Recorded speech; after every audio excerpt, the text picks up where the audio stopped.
Hello, welcome to BloombergQuint. My guest today is Mr. Bhanumurthy, President and Chief Operating Officer at Wipro. Mr. Murthy, thank you very much for joining us in BloombergQuint. To begin with, it's been a good quarter for you. Let me ask you about the demand scenario which is there in the market. We saw a muted demand coming in the first quarter, but in the second quarter, uh, we have seen a good commentary coming in from some of the clients. So, how do you foresee the demand scenario and what kind of momentum you're seeing in the demand? Yeah, Sajid, thanks for having us on the call. Sajid, I'll break the answer into two pieces, right? As you would have seen in the quarter two results, right? You see growth from across the sectors, across the geographies, and across the various offerings we have. So we definitely see a broad-based growth that we saw in quarter two. If I look at the demand patterns that we're seeing right now, we do see a good demand pattern almost at the pre-COVID levels right now. And also we are seeing that the mix of deals are both large and medium-sized deals. And again, the deals are distributed across the various sectors and the geographies. So we do believe that there's a good mix of pipeline that we have right now. And with the offerings that we have, especially in helping customers towards modern workplaces, their digital journeys and so on, we do believe that we'll win a fair share of the pipeline. Mr. Murthy, I just want to get your sense on the new technology stack that is now getting developed post COVID. What is the kind of demand which is coming in? We saw in the earlier years that the new technology stack has been there for some years, but decision making has been slow on that. Have you seen faster decision making, higher spends coming into that kind of new technology stack, which includes cloud or IoT or any other application? Yeah. So on the technology stack, Sajit, if I look at it, right, all customers are looking for ensuring that their organization goes well on their digital journeys. So, for example, we're seeing a good migration towards digital technologies. We're seeing a good migration towards all the cloud, right, and the cybersecurity collaboration technologies, right, various different methods of work, methods and so on, right. So those technology stacks we're seeing very well. We're also seeing a good amount of focus on, industries even such as manufacturing and places like that where the edge is becoming a lot more intelligent, right, and that's the places where we are seeing the technology spends coming in. And obviously, there's a focus on ensuring that we free up the budget for investing in these technologies so that the organizations can invest in these new technologies, which implies that we need to look at the organization's existing processes, existing systems, and ensure that those can be run much more efficiently, much better, and we can free up the money from those operations and divert it and help them towards investing in the new technologies. So all the three levers are in play right now, where customers are looking at new technologies, customers are looking at making their operations stronger, better, and at the same time, customers are also looking at how to generate more money to invest in ensuring that they reach their clients much better. So all the triple plays in play right now. Is it fair to say that then, earlier if tech spend used to be an incremental spend, now it is coming as part of your OPEX or operating expenses, and so you have a much better say and faster momentum coming in as far as changes which is happening within the organization? So technology, Sajid, as you know, in the current context, is now spread across the various departments within the organizations. It's just not necessarily only with the IT organization, because all the business functions are also very much governed and they're participating as a very strong stakeholder in ensuring that their business functions are well on their way to digital journeys, right? So we see customers looking at how they can help their end consumers much better, where they can compete well in the marketplaces, which means that a good number of players are involved in ensuring that the technology is introduced into the organization, right? So we do see good decision cycles. Like I told you that, our sales intensity has increased significantly. The number of customer conversations that we are having has definitely increased. We do see that, yes, the larger deals will have a different momentum, different cycle times than the medium-sized deals. There is definitely that play in the in the market right now. But overall, we do believe that the demand has become much robust. And with that, does the pricing also come into play? The pricing, you're able to push better prices there, or there is a pressure on pricing because there are many players in the market who are willing to offer this similar capability. So Sajid, like in any time, pricing is a very, dependent upon multiple factors, right? At the end of the day, what the customers will look for is that, are we adding value to the customer organization? Do they see value in the solutions that we are proposing, right? So to that extent, our focus is on ensuring that the solutions that we put together are relevant for them and they deliver value for them. Obviously, there's a discussion about, in the value delivered, how fast can that be delivered depends upon the price, right? And depends upon what kind of solutions we put in play, right? Now, there are different methods that we are handling to ensure that the customers get value out of our solutions, right? I'm just saying that pricing is not the only lever, right? There are multiple things that we can do, right? In terms of, for example, we have introduced new methods of working for our customers, right? We've introduced new offerings for our customers. We've built in offerings on top of which we can work with our partners and generate new solutions for our customers. So there are multiple things that we do for our customers, right? And pricing is, like I said, right? Pricing, end of the day, pricing is obviously, we are competing in a marketplace, right? We will be relevant in the marketplace for our customers. But ultimately, what we decide, the winning part is, are we adding value to our customer? And that's our focus and obsession for us.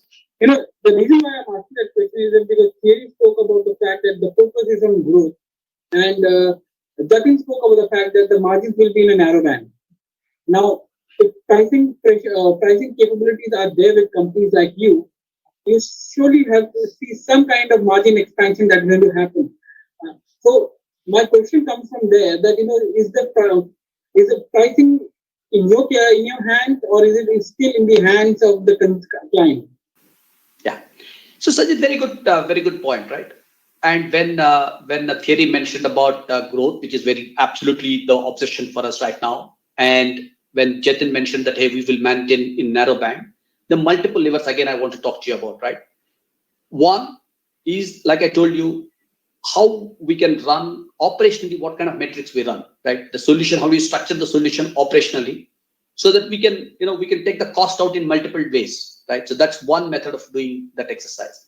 The second one is about automation, right? So how well can you ensure that you automate things and introduce cognition in every piece of the solution that we have put in play, right? That's the second, Wipro Homes, you would have heard that, and very great platform for cognitive solution that we have, and that we utilize for a lot of our customers. And similarly, we have also introduced, given the current context of people not necessarily working from offices, people working from anywhere, right? So we have defined a methodology by which work can flow fluidly between multiple locations, between multiple offices, office to home, home to office, and so on, right? All these things will help in ensuring that the operating costs are taken care of well. Right? That's the first point I want to mention to you. Right? The second one is about the solutions that we have, right? Obviously, there are places where we have a very verticalized offerings, right? And those verticalized offerings, customers see with good value out of them, right? They're very differentiated. In those instances, I'm sure there's a good capability to price them at a different price points than very undifferentiated offerings, right? So there are multiple factors at play, Sajid, and like we said, we will continue to stay very focused on growth. We'll make the right investments in the markets, in the solutions to ensure that we capture the growth, and at the same time, we'll do everything that is required operationally to ensure that the margins remain in a narrow band. You spoke about a growth coming in third quarter between 1.5 to 3.5%. What is this confidence which is coming in? Is there a deep deal pipeline which you can execute over the next quarter also that is pushing, giving you that confidence, or the demand which is so much robust, which is coming at pre-COVID levels, as you mentioned, leading to higher order wins, which will happen? So Sajid, like we always said, right? Our guidance philosophy has been similar, right? We always look at what we see in the market, what pipelines we are seeing, what's our confidence of winning them, what's our confidence in terms of executing the deals that we have already won. I should say, as you can imagine, there are a lot of things at play to be able to forecast for the future, right? And this is what we see right now. This is what we see. We believe that the demand has become much robust. The sales intensity has increased. We are seeing momentum in the marketplace. We see a good mix of large and small, medium-sized deals in the pipeline. And looking at the offerings that we have, we do believe that we have a fair share of winning them. So that's the basis. That is the guidance that has come up for us. What about hiring? So because you have on a gross level hired more than 13,000 if I'm not wrong, but on the net level it's much lower. So there's some attrition, which is a voluntary attrition also maybe it's happening there. But as you look into the next few quarters, are you building up your benches so that to meet that kind of demand? So as you can see, like I said, our utilization levels have improved. You would have noticed that, right? And we have taken, we have already onboarded freshers from the campuses in this quarter. We'll continue to onboard them. We always told you that the freshers that we have selected, we are going to honor all the offers and we're going to onboard them, right? So the investment of ensuring that we have fresh talent available for all the kinds of technologies that we support for our customers will continue to be there, right? And our hiring has been robust. You saw the Q2 numbers, right? We have done a good amount of hiring. So our investments that are required for growth, right, will continue to be high. Operationally, will continue to be stronger to ensure that the margins remain in the narrow band that Jatin mentioned as well. And is there a threat of a pressure on the margin? I'm asking you this because in Q3 is a very it's a furlough quarter, and you've guided that maybe after December you're going to come up with promotions. That is Q4 you'll see that pressure of wages also coming in. So is these some of the factors why you've been very cautious about the kind of margin outlook which you have provided? So the margin, Sajid, like you mentioned, right? Obviously, this quarter there'll be furloughs, right? This is furlough quarter, right? And you'll also see, when I say furloughs, these are holidays, shutdown period that will come for our customers as well, right? And we're going to onboard people, right? We're going to invest in retaining talent, right? The critical talent that we have. And Saurabh definitely talked about the kind of promotions and things like that we are looking at, right? All these are obviously additional investments that we need to make, right? And which implies that we need to be operationally stronger, which we have done well in Q2 as well. So those are the things that we need to balance so that we ensure that the margins are in the narrow band that we talked about. What kind of investment are we looking at? Means when you say that you're going to invest in growth, I understand that one would be on employees, but is there any capex also which is planned for you? So we don't break up the kind of investment, Sajid, like that, but definitely a lot of things will be required for ensuring that the growth comes into play, right? We capture the growth that's available in the market right now, right? So we'll do all the right things required, right? People, right? Technology, right? Multiple things we need to, solutions, capabilities that we need to build, yeah. Well, I'm running out of time, so my last question on your buyback. You came out with 9,500 crores of buyback.